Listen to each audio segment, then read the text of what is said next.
bashfulness peculiar to a Muslim is indispensably necessary. It is a must to abhor disbelievers and disbelief and everything outside of Islam, and to believe that they are wrong, no matter what theory or ideology they are. Allah Ta'ala has commanded us to take jizya from disbelievers. That is, they must pay taxes. The purpose of this is to humble them. This type of insulting is so effective that they cannot wear valuable suits, nor can they adorn themselves out of fear of having to pay more jizya. They lead a despicable and miserable life. The purpose of jizya is to abhor and disgrace disbelievers. The jizya shows the glory and honor of Islam. If a dhimmi, or a disbelieving countryman, converts to Islam, he will no longer have to pay the jizya. The symptom of iman's existence in a heart is its disliking disbelievers. Disliking is done by the heart. We should live in harmony with disbelievers or any others. We should not cause harm to anybody. Temporary cooperation with disbelievers can be formed only politically and when necessity requires it. Yet this shouldn't go as far as to be integrated with them, and it should end when the necessity is over. Question: we should not distrust or have a bad opinion of anybody. We should not look at his words and actions exposing his disbelief, but those indicating his belief, his iman. Iman exists in the heart. Allah knows if there is belief or iman in a heart. No one else knows it. He who says disbeliever about a person with iman in his heart becomes a disbeliever himself.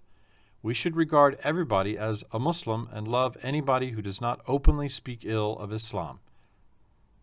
This question is said, is this point of view correct? Answer: it is wrong to say we shouldn't distrust anybody. Its correct form is we shouldn't distrust a Muslim.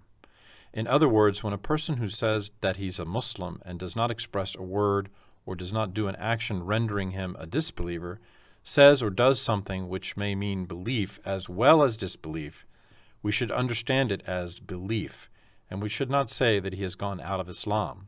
But when a person strives to demolish Islam and to make youngsters disbelievers, or if he says good about one of the harams, tries to make it popular so that everybody will commit it, or if he says that one of Allah Ta'ala's commandments is retrogressive and harmful, he is definitely called a disbeliever.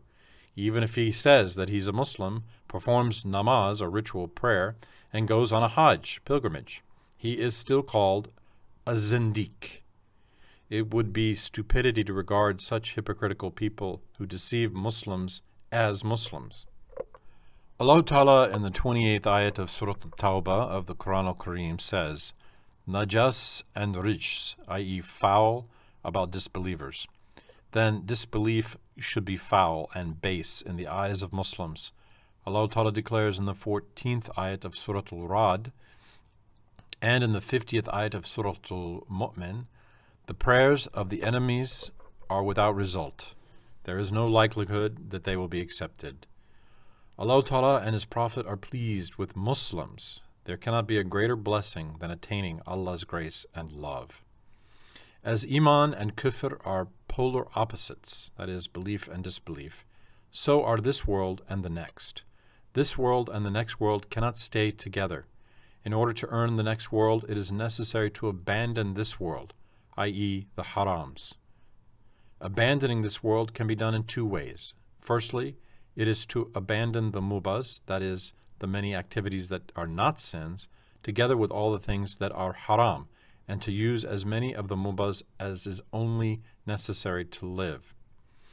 In other words, it is to abandon the habits of being lazy or idle and or diving into pleasures, dissipations, and amusements of the world. Instead, we must spend our time worshiping while making and using the most advanced forms of technology that are necessary for the protection and comfort of Muslims. And we must work so that non-Muslims may come to reason. Working for these purposes must be our hobby in this world. All the ashab of our Prophet and many of our superiors worked in this way.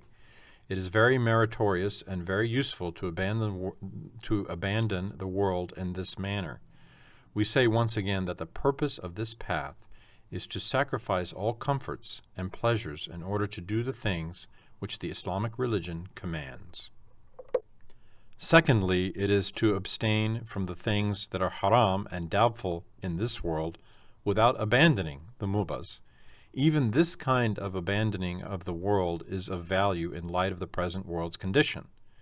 Then it is positively necessary for each Muslim to abstain from the things which the Islamic religion prohibits.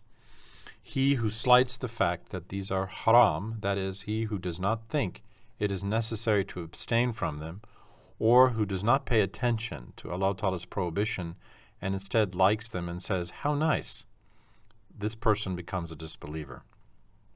They will remain in hell eternally. People who admit and respect the prohibitions of Allah Ta'ala and yet who are overcome and deceived by their nafs and who commit them, but later come to their senses and repent, do not become disbelievers. They do not lose their iman. Such people are called asi, or disobedient, or fasiq, sinful. Though perhaps they will go to hell and will be punished because of their sins, they will not stay in hell eternally. They will get out and enter paradise, inshallah. These are many things which Allah Ta'ala has made mubah, which He has permitted. There are many things which Allah Ta'ala has made mubah, which He has permitted. The flavor in these mubahs is more than that in the harams. Allah Ta'ala likes those who use the mubahs. He dislikes those who use the harams. Does a wise and reasonable person spurn the love of his owner and creator for only a temporary pleasure? Besides, the number of things that are haram is really very small. The flavors in the harams exists in the mubahs too. Dunya, world, is the feminine form of adna, i.e. ism-i tafdil, adjective in the superlative degree. Its masdar, or infinitive, is either dunuun or danatun. When it is derived from the former, it means the nearest. The word dunya in the ayat, "We have adorned the lowest or nearest to earth, heaven, with stars giving lights like amps," is so. It has been used with the second meaning in some places. For instance, it bears the second meaning in the hadith, "Things that are dani, base, are malun." That is, the world is malun. Despicable things are the nahi iktiza and nahi ghair iktiza of Allah Ta'ala. That is, they are haram and makruh. Property was not spoken ill of because property is a blessing in the view of Allah Ta'ala. The evidence for our position is the property of Hadrat Ibrahim Khalilur Rahman alayhi salam. That's Prophet Abraham alayhi salam, who is the second most valuable creation of all creatures and humanity. His livestock included 500,000 heads of cattle that filled plains and valleys. It is very easy not to commit a haram and to observe the rules of Islam. It seems very difficult to the sick-hearted. Yes, there are many jobs that are easy for healthy people but are difficult for the sick. The sickness of the heart involves not believing in the ahkam-i-islamiyya in the full sense.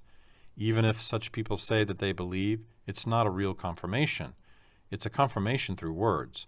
A symptom that indicates the existence of a real confirmation, that is, true belief in the heart, is to feel it easy to follow the path of Islam. Allah Ta'ala gives favors, blessings, gifts, i.e. His kindness reaches everybody every moment, good and evil people alike. Without discriminating, He sends everybody property, children, food, the right way to Islam, guidance, safety, and every goodness. The difference is in the way people accept and receive Allah's gifts, or in their not being able to receive them. It is purported in the 33rd ayat of Surah An-Nahl, Allah Ta'ala does not torment or do injustice to His born slaves, that is mankind. They treat themselves cruelly, and they torment themselves with their own evil thoughts and loathsome deeds that draw them to torments and sufferings. As a matter of fact, while the sun shines over the laundryman and over the linen in the same manner, it tans the man's face while it whitens the linen.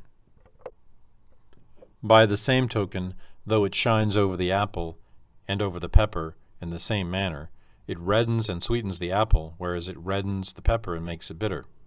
Though the sweetness and the bitterness are caused by the rays of the sun, the difference between them is not from the sun, it is from themselves.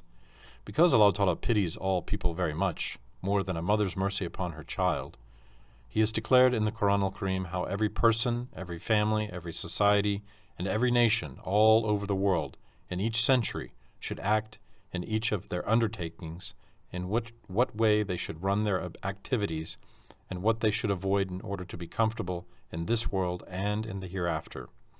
The Ahl Sunnat scholars learned all these with their keen insight, and, writing millions of books, they communicated them to the whole world.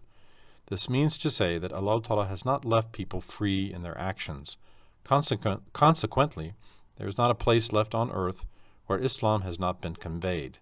Islam cannot be separated from worldly affairs. Attempting to do so means to strive to eradicate Islam and the Muslims from the earth.